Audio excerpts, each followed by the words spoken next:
Agora a balança comercial brasileira, até a segunda semana de fevereiro, houve um superávit de 1 bilhão, pouco mais de 1 bilhão de dólares. No mês, o saldo é positivo de quase 2 bilhões de dólares e no ano o saldo já ultrapassa a casa de 8 bilhões e meio de dólares. João Pedro está aqui para comentar mais uma vez esse resultado. Tudo bem, João Pedro? Tudo bem, Zé. É um setor da economia que, graças a Deus, é o que é o mais forte, é a questão de exportação. O Brasil fechou com 101 bilhões de dólares em 2023, deve ser o quinto maior superávit comercial do mundo. Nós perdemos para a China, para a Arábia Saudita, para a Alemanha, para um quarto país, e nós somos o quinto maior superávit na balança comercial. Tendo de parte essa turma que está assistindo a gente aí, com grãos e com carne. Então vamos ver o desempenho das carnes, começando com a bovina. Foram 7 dias úteis até a segunda semana de fevereiro. O Brasil exportou por dia útil 7.170 toneladas de carne bovina natural, não estão aí os miúdos, as carnes processadas. 7.170 toneladas, no acumulado do mês 50.200 toneladas. Na comparação com a média de fevereiro do ano passado, houve uma alta de 2,2%. O preço segue em baixa, vamos ver a tonelada da carne bovina. Você vai ver na próxima tela que o valor está ainda em baixa, 5,7% a menos, agora 4.577 dólares contra 4.854 dólares em fevereiro do ano passado, João Pedro. E nós mostramos essa semana que os Estados Unidos, que são o segundo maior importador de carne bovina do Brasil, pagaram menos, 3.500 dólares. Mas é que o americano ele compra carne muito barata, carne normalmente de vaca, e compra recortes, ele compra carne para processar nos Estados Unidos. Ele compra essa carne, possivelmente vai virar, tudo na maior parte vai virar hambúrguer, né? Acontece que o grande cliente nosso, que é a China, ela está tentando uma queda de braço entre o importador chinês e o exportador brasileiro, em questão do preço médio a ser vendida a carne. Acho que essa foi uma das razões que segurou as exportações, não vamos dizer que caíram, elas estão um pouquinho acima do ano passado, mas porém essa questão de preço e principalmente nós dependemos muito do chinês, o chinês parece que deu uma certa subida, segurou um pouco o freio de mão lá. É, porque você está acostumado com mais de 8.000 toneladas, 10.000, 9.000, caiu para 7, dá a impressão que está ruim, mas ainda está. Não, está, em relação ao ano passado, está um pouquinho maior que o ano passado. Está um pouquinho maior. E o mercado de carne, ele é cíclico, né? Você tem um outro agravante que até é importante a gente comentar, é o custo frete, em função dessa situação de incerteza no mundo, guerra, ataques terroristas e tal, subiu muito o frete marítimo. Então isso impacta também, porque na realidade o importador ele vai calcular o preço dele posto lá no porto deles lá, de desembaraço, o comprador. E isso impacta também, né? Vai tentar tentar reduzir o preço da carne no país que ele importa. Vamos ver outras carnes, carne suína e também carne de frango. Dos suínos, a média diária, 4.140 toneladas, quase 7% de alta nessa média, comparando a fevereiro do ano passado. Até agora, em 7 dias, 29.000 toneladas exportadas. Suíno está bem também, não achei que...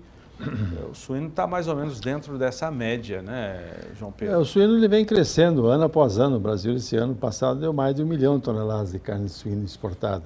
E o Brasil tem uma vantagem competitiva muito boa, porque não teve nenhum caso de problema sanitário. Isso que é algo que é muito importante no mundo atualmente, porque muitos países que tiveram problema de peste suína africana foram barrados para exportar para os destinos tradicionais deles. O Brasil não deu nenhum problema, está indo bem.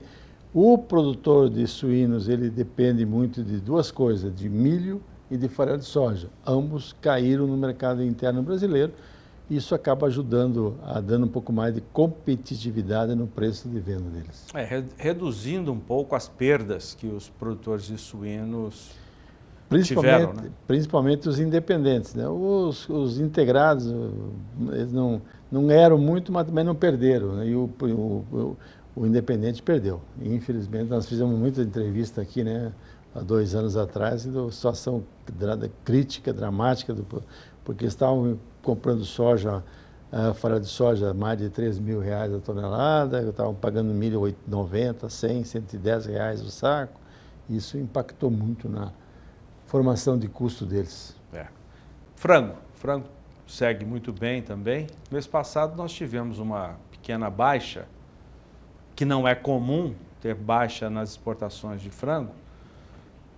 Agora já retomamos essa alta, 3% na média, 20.240 toneladas, com um total exportado até agora, 7 dias, 141.680 toneladas, João Pedro. A questão sanitária ajuda também. Né? Com certeza. No caso do frango, é a questão da gripe aviária. Né? Esse é um fator limitante. É um país que tiver isso em criação comercial, com certeza as barreiras acontecem.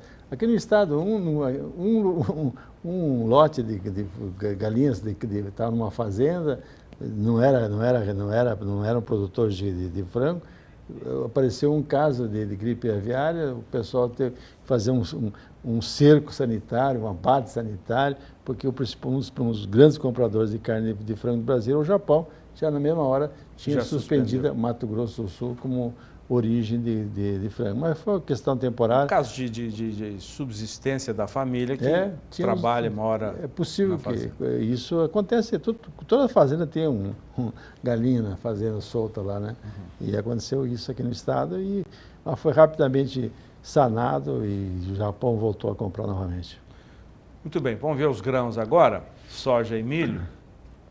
O que o Brasil exportou até agora? 172, quase 173 mil toneladas por dia, 1.210.000 toneladas, e a soja, que já era de se esperar, teve, na média, uma queda de quase 38% em relação a fevereiro do ano passado. A grande questão é que a safra deste ano é bem menor que a do ano passado, e pior do que isso é o preço, né? Hoje o preço posto para o Paranaguá é na faixa de R$117, R$118 a saca de soja.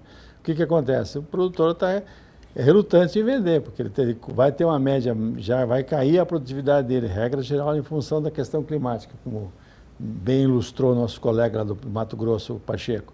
E também a questão do frete. Você não reduziu de forma tão significativa o frete dentro do Brasil. Então, você pega 118, o preço da soja para o produtor aqui no Centro-Oeste vem abaixo de 100. E isso é um fator que segura. No mês passado, aconteceu que as exportações foram muito boas, por quê? Porque os caras tinham vendido em dezembro ainda com preços bem melhores no porto.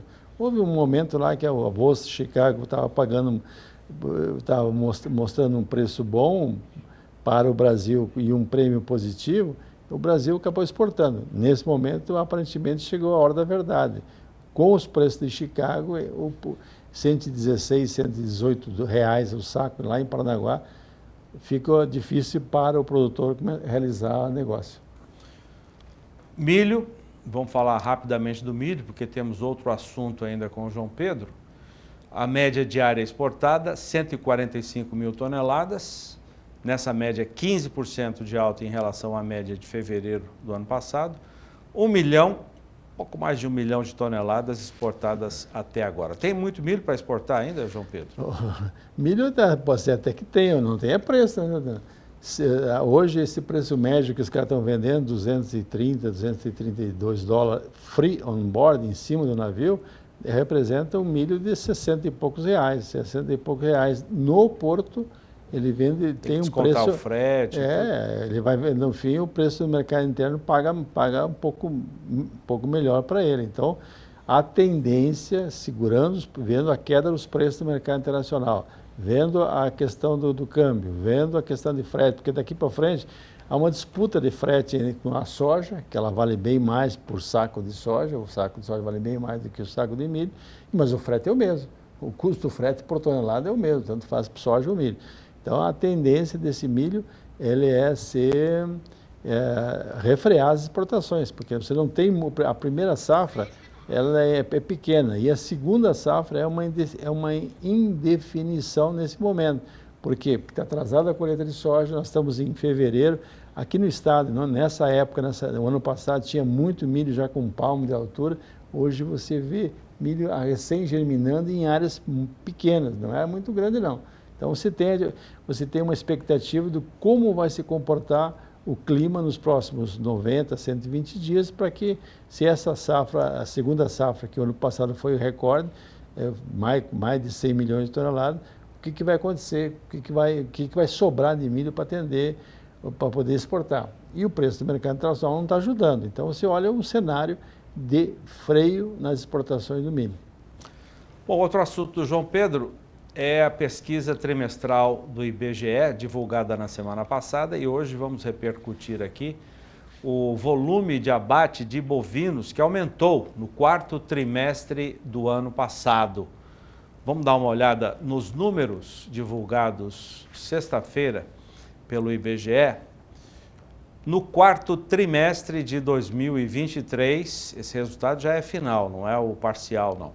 O Brasil abateu 9 milhões e 48 mil cabeças. Na comparação ao quarto trimestre de 2022, quase 20% de alta. Isso aí a gente viu bastante. Aliás, o impacto disso nos preços foi visível.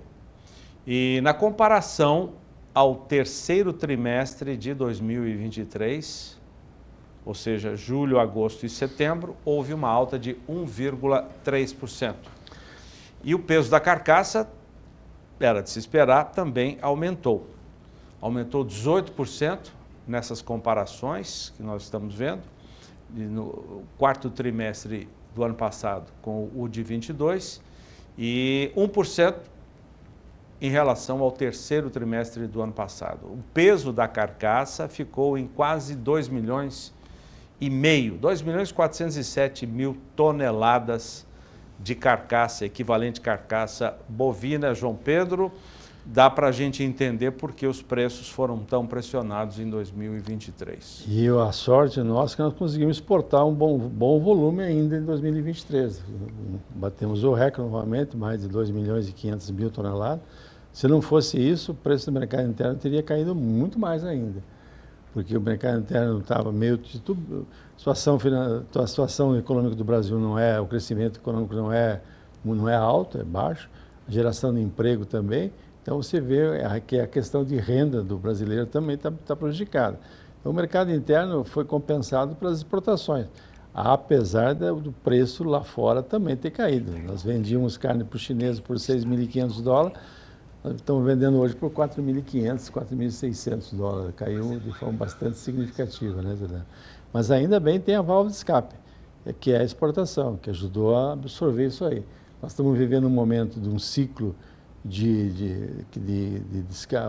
está ocorrendo um descarte, porque no segundo semestre de 2019 para frente, a fêmea que iria para o abate não foi. Ela ficou no campo, porque o bezerro tinha valor. Hoje o bezerro vale bem menos do que valia em 2021, 2022. O que acontece? Há uma tendência de mais fêmeas irem para o abate. Foi essa a razão principal que aumentou de forma significativa tanto o abate e, consequentemente, a produção de carne. João Pedro, obrigado, João. Até amanhã. Até amanhã. Aliás, amanhã você tem um evento. Nós vamos, inclusive, cobrir esse evento. Exatamente. O Canal do Boi vai estar presente porque são duas áreas que são feitas, uma recuperação de pastagem, usando tecnologias, usando produtos naturais, usando remineralizadores, fosfatos, silicatos de potássio, e a outra é uma área já consolidada, já vai para o segundo, terceiro ano de lavoura, também usando isso. Isso é importante porque são alternativas que dão a sustentabilidade para para o setor da agricultura. É cada vez mais importante que se use essa tecnologia para reduzir custo, aumentar a eficiência e principalmente aumentar a vida no solo. E essa tecnologia está aumentando o uso dela no Brasil? O Brasil hoje está sendo um dos maiores países que mais usa essas tecnologias e nós temos que mostrar ao mundo que nós fizemos isso, né? Usamos muito fixação biológica de nitrogênio, uma coisa, tudo que são tecnologias que são beneficiadas pelo uso desses produtos naturais.